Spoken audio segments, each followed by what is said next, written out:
क्या कली पुरुष जाग गया है या उसकी मृत्यु का समय आ गया है?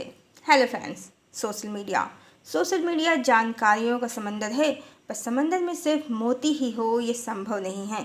समंदर में खारा पानी भी है, बड़े बड़े डरावने जलचर भी हैं और कली पुरुष भी इस सोशल मीडिया के समंदर का वो डरावना राक्षस है जो सत्य नहीं है, मात्र भ्रम है। जैसे जल परी समुद्र की वो मिथ्या परी है, इमेजिन की गई परी है जिसका वास्तव में कोई अस्तित्व नहीं है, बिल्कुल वैसे ही कली पुरुष लोगों का इमेजिन किया हुआ वो कली राक्षस है जिसका कोई अस्तित्व नहीं है। फिर उसका जागना और सोना क्या?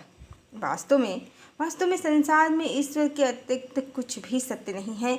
ईश्वर, जीवात्मा और काल तीनों ही अविनाशी हैं, पर जीवात्मा और काल दोनों ही ईश्वर के अधीन हैं।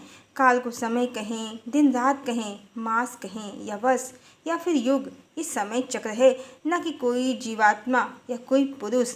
जैसे सतयुग कोई पुरुष नहीं है, त्रेता और द्वापर कोई पुरुष नहीं है, बिल्कुल वैसे ही कली पुरुष भी नहीं है। कलिकाल मात्र एक युग है जिसकी समाप्ति का अब समय आ गया है, जो निकट भविष्य में बहुत शीघ्र होने वाला है। वास्तव में कलयुग की अब समाप्ति होने वाली है, उसकी मृत्यु होने वाली है। इसी कारण जो कलिकाल का भीभत्स रूप आज दिख रहा है वो मात्र लौ के बुझने के पहले की तीव्रता है और कुछ नहीं।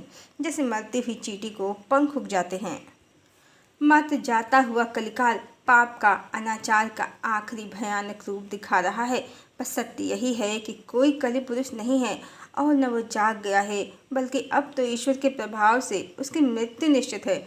और ये चारों युग बिल्कुल उसी तरह हैं जैसे कोई वृक्ष या प्राणी। सतयुग वृक्ष या प्राणी का प्रारंभ है, इसीलिए निष्पाप है, क्योंकि ज्ञान की प्रचुरता है, चेतना की शक्ति है, अंतर्दृष्टि जागृत है। पर त्रेता और द्वापर में जैसे वृक्ष बड़ा होता जाता है या मनुष्य प्रौढ़ होता जाता है, मनुष्य कर्मों, अच्छे बुरे कर्मों का बोझ इकट्ठा करता चला जाता है, उसी तरह त्रेता और द्वापर में अंतर्दृष्टि कम जागृत है, ज्ञान का अभाव है, चेतना कमजोर है, इसलिए धर्म के चरण भी कम होते चले जाते हैं और कलयुग आते आते अंतर्दृष्टि लुप्त हो जाती है, ज्ञान का सर्वथा अभाव हो जाता है, चेतना की शक्ति मंद पड़ जाती है, स्वार्थ की बुद्धि जाग जाती है, ईश्वर पर विश्वास नहीं रहता, आत्मा की सार्वभौमिकता का ज्ञान भी नहीं रहता। मनुष्य स्वार्थ बुद्धि से लिप्त होकर आपस में लड़ने लगते हैं। अन्यथा यदि चेतना जागृत हो, अंतर्दृष्टि खुली हो और आत्मज्ञान हो सभी को, तो फिर कलयुग का कोई अस्तित्व ऐसे ही नहीं है। पर जीवात्माओं में कोई बिरला ही ज्ञानी होता है, बाकियों के लिए तो ईश्वर को आना ही पड़ता है, बार बार सत्य, धर्म, प्रेम और करुणा और न्याय का साम्राज्य स्थापित करना ही पड़ता है। जीवात्माओं में इतनी शक्ति नहीं है कि वो स्वयं ही अपना उद्धार कर सके, इसलिए परमात्मा को विवश होकर धरती पर उतरना पड़ता है। काल जो समय है, जो परम सत्ता के अधीन ही है, अनंत काल से सृष्टि चक्र चल रहा है, उस काल के अतिरिक्त दो ही हैं, ब्रह्म और जीव। ब्रह्म परम सत्ता है और जीव उसका अविनाशी अंश अवश्य ही परमात्मा का पूर्ण प्रतिबिंब है, पर वो प्रतिबिंब है, परमात्मा के अधीन है, उसमें इतनी शक्ति नहीं है कि वो कलि पुरुष बनकर परमात्मा को चैलेंज कर सके। कलि पुरुष की कल्पना काल्पनिक टीवी सीरियल्स देखने और पौराणिक कहानियों को सुनने के कारण मनुष्य करने लगते हैं, अन्यथा काल भी महाकाल के अधीन है और जीव भी।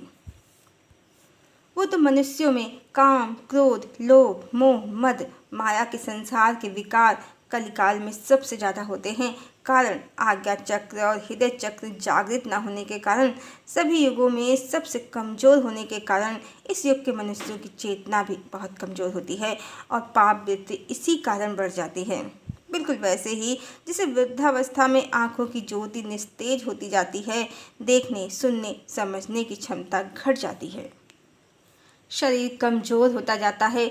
बिल्कुल उसी तरह सतयुग तो युवा है, सशक्त है, पर कलयुग कमज़ोर है। इस युग के मनुष्यों की चेतना बहुत कमज़ोर है, इसी कारण स्वार्थ बुद्धि ज़्यादा है, पापाचार, दुराचार, अनाचार कहीं ज़्यादा हैं। और अब तो कलिकाल की वृद्धावस्था भी समाप्त हो चुकी है, बस कभी भी मृत्यु हो सकती है। ये कलि पुरुष के जागने का नहीं, मरने का समय है। और जिस तरह किसान फसल काटने के बाद खेत से पुरानी फसल का अपशिष्ट भाग साफ करके नई फसल के लिए खेत को फिर तैयार करते हैं, बिल्कुल उसी तरह परमात्मा आ गए हैं पुराना सब अपशिष्ट साफ करके नई फसल उगाने, नया युग लाने। क्योंकि संसार परमात्मा का बगीचा है, मनुष्यों का नहीं। मालिक आ गए हैं, सब कारोबार उन्हीं का है, कौन संभालेगा। और इसी कारण गायत्री स्तवन में भगवान की स्तुति करते हुए कहा गया है, यन्मण्डलं गूढ़मति प्रबोधं धर्मस्य वृद्धिं कुरुते जनानां यत् सर्वपापाक्षयकारणं च पुनातु मां तत्सवितुर्वरेण्यम्। हे गूढ़ंताकरण में विराजित परमात्मा, आप दोष पाप आदि के संहार करता हैं और मनुष्यों को शुभ धर्म का बोध कराने वाले हैं। आप हमें पावन बना दीजिए। मनुष्य में कोई बिरले ही जागृत होते हैं बाकियों के लिए, उनके पापों को काटने के लिए, उन्हें पवित्र आत्मा बनाने के लिए ईश्वर को अपनी कृपा बरसानी ही पड़ती है। और गायत्री स्तवन में ही भगवान को मनुष्यों के पापों को हरने वाला, काल का भी काल और काल कल्पादि का स्वामी कहा गया है। यन्मण्डलं विष्णुचतुर्मुखास्यं यदक्षरं पापहरं जनानां यत्कालकल्पक्षयकारणं च पुनातु मां तत्सवितुर्वरेण्यम्। यन्मण्डलं सर्वजनेषु पूजितं ज्योतिष्य कुर्याद्दिमृत्यलोके यत्कालकालादिमनादिरूपं पुनातु मां तत्सवितुर्वरेण्यम्। ये तो भगवान की महिमा है। कौन है ऐसा कलि पुरुष जो उनका प्रतिद्वंदी है? कोई नहीं है उनका प्रतिद्वंदी, समस्त जगत उनके अधीन है। और यही श्रीमद् भगवद गीता में अर्जुन ने भगवान की स्तुति करते हुए कहा है, आप इस चराचर जगत के पिता और सबसे बड़े गुरु एवं अति पूजनीय हैं। हे अनुपम प्रभाव वाले, तीनों लोकों में आपके समान भी दूसरा कोई नहीं है, फिर अधिक तो कैसे ही हो सकता है। और भगवान कौन है? स्वयं श्री कृष्ण के अनुसार श्रीमद् भगवद गीता के अध्याय 10 अंतिम श्लोक में भगवान अर्जुन से कहते हैं, अथवा बहुनैतेन किम ज्ञातेन त अर्जुना विष्टभ्या अहम इदम कृतस्नम एक अंशेन स्थितो जगत। अथवा हे अर्जुन, इस बहुत जानने से तेरा क्या प्रयोजन है? मैं संपूर्ण जगत को अपनी योग शक्ति के एक अंश मात्र से धारण करके स्थित हूँ। ये तो भगवान हैं, परमात्मा हैं, काल और जीव सभी जिनके अधीन हैं, समस्त शक्तियों के जो अकेले ही अधिष्ठाता हैं, जो आदि शक्ति के पति हैं। उनका कौन है प्रतिद्वंदी? कलि पुरुष।